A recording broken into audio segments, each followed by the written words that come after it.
E depois do que a esquerda anda fazendo por aí, eu comecei a achar que o maior inimigo da esquerda é a própria esquerda. Esse jornal aqui é o The New York Times, o jornal mais esquerdista dos Estados Unidos. E eles reservaram uma capa inteira, uma folha inteira, para falar sobre a perseguição política que o Bolsonaro sofre aqui no Brasil. Toda essa repercussão política por conta de uma birra de não deixar o Bolsonaro viajar para os Estados Unidos e ver a posse do Donald Trump. Essa birra que deu ruim, virou repercussão internacional, como você pode ver, e Donald Trump está dando mais atenção ainda ao que acontece aqui no país. Mas a posse de Donald Trump vai acontecer no dia 20 de janeiro e estão tentando boicotar essa posse. Adivinha quem? Sim, o próprio Lulu. Lulu que já está marcando um grandíssimo evento aqui no Brasil para boicotar a posse do presidente dos Estados Unidos. Acredite se quiser, o Lulu, ele marcou um evento aqui no Brasil para boicotar a posse do Trump. Eu perguntei, e aí, o presidente Lula vai ver como a posse, né, com o Celso Amorim, com o Mauro Vieira, que é o chanceler, como é que vai ser? E aí, a posse do Trump vai estar competindo com um evento aqui em Brasília, que é o seguinte, segunda-feira vai ter a reunião ministerial. Então, toda a energia do Lula, dos ministros, inclusive do chanceler, vai estar todo mundo preocupado com a reunião ministerial. O que será que tem no chá desses jornalistas militantes da Rede Globo? A posse do Donald Trump vai competir com a reunião ministerial do Lulu aqui no Brasil. Coitado desse Lulu, né? Não consegue nem competir com o Bolsonaro indo levar a Michelle Bolsonaro no aeroporto. Imagina competir com a posse do Donald Trump. Bolsonaro que em uma simples ida ao aeroporto para levar a Michelle Bolsonaro para viajar nos Estados Unidos fez com que isso virasse um verdadeiro evento, onde reuniu imprensa do mundo inteiro.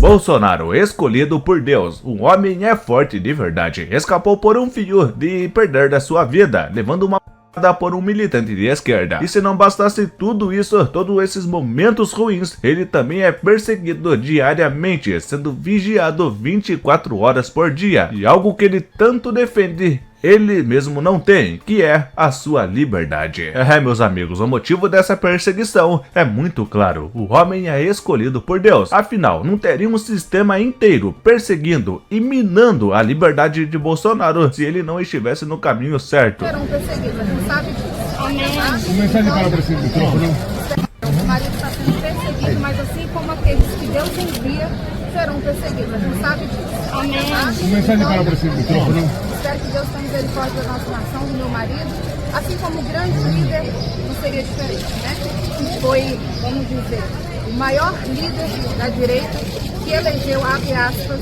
inelegível, fecha aspas, mas que elegeu o maior número de vereadores e prefeitos, que não seria diferente. É um certo medinho que eles têm no meu marido. Então que Deus abençoe vocês e até a próxima. Por que chora, Janja? Você vendo aí toda a elegância da Michelle Bolsonaro, né? Ela que sim, é uma primeira dama de verdade. A Janja que não ficou nada feliz com todos os holofotes, todas as câmeras voltadas a Michelle Bolsonaro. A Janja que chegou a surtar lá no Palácio da Alvorada por conta da saída da Michelle Bolsonaro à posse do Donald Trump. Com inveja, ela disse que a Michelle Bolsonaro age como se ela fosse a atual primeira dama.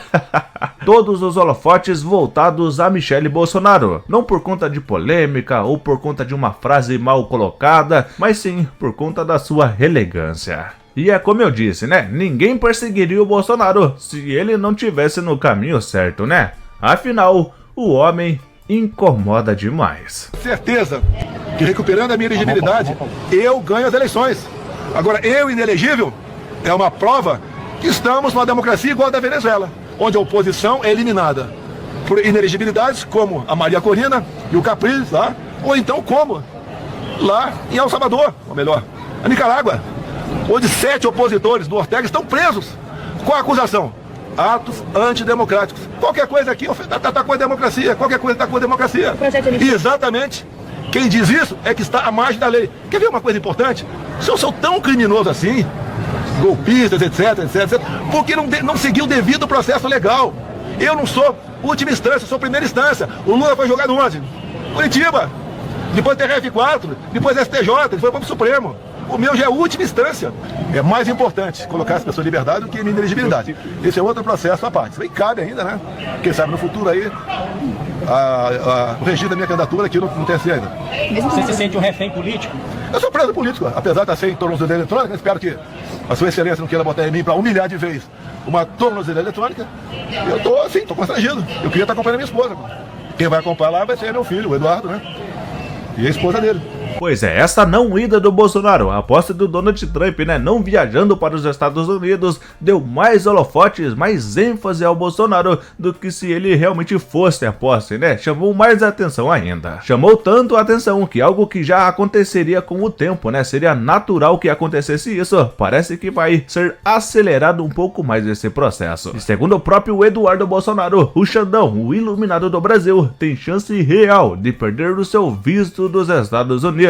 Ele não vai mais poder viajar para os Estados Unidos. E isso seria só apenas mais uma das decisões contra as coisas que acontecem aqui no Brasil, já que o próprio Donald Trump afirmou que avalia, né, impor tarifas comerciais contra o Brasil, que é governado pela esquerda do Lula. Ou seja, sanções sendo aplicadas contra o Brasil para combater a guerra, a censura jurídica que acontece no país. Censura essa que acontece, segundo Donald Trump, a favor da esquerda. A esquerda que é uma grande vergonha, né? Tudo que eles fazem de ruim no Brasil é culpa dos outros, segundo eles. O Haddad, por exemplo, em uma entrevista ontem, sexta-feira na CNN, chegou a acusar até o Milley das crises econômicas que acontecem no Brasil. Ele acusou o Bolsonaro, o Nicolas Ferreira, o Milley, até o Donald Trump. Mas o Haddad, que é ministro da Economia, e o Lulu, que é presidente do Brasil, eles são isentos dessas culpas. Boa noite, esta é a CNN Brasil e este é o WW. Os 70 minutos da entrevista de Fernando Haddad à CNN hoje deixaram claro que para ele o inferno são os outros. A culpa da crise do Pix é de Bolsonaro, a culpa da crescente dívida pública é de Paulo Guedes, a culpa da perda de credibilidade econômica do governo é do mercado. Atribuir ao outro responsabilidades que também são suas é uma prática antiga na política, mas na boca de um ministro da Fazenda ganham outra dimensão. Não é à toa que o povo não aguenta mais esse governo do Lula, já está na boca do povo. Ou paramos o Lula, ou o Lula para o Brasil. O que você tá achando do governo do Lula? Poxa, rapaz, não vou nem falar mais, não. Tô um desgraçado, pai. Tô arrumando nada, acabou com a minha graça, até meus dinheirinhos cortaram. Porra, o que o Lula dá pro povo, cara? O que você tá fazendo aqui no Ceasa? Catando chipa pra me comer. Papo reto, pra arrumar um trocado. Mas não disseram que o Lula ia governar pros pobres? Governa nem pra mãe dele, vai governar pra mim. E sabe o que é mais engraçado? A Rede Globo desde 2017, quando o Bolsonaro ainda era candidato a presidente do Brasil, essa emissora tenta derrubar esse homem todos os dias, usando acusações falsas, enganosas, narrativas, militâncias, usando o Jornal Nacional, né, para atacar o Bolsonaro, e não conseguiram até hoje. Pelo contrário, deixaram o homem mais fortalecido ainda. E agora o Nicolas Ferreira, apenas com um vídeo, derrubou o governo do Lula.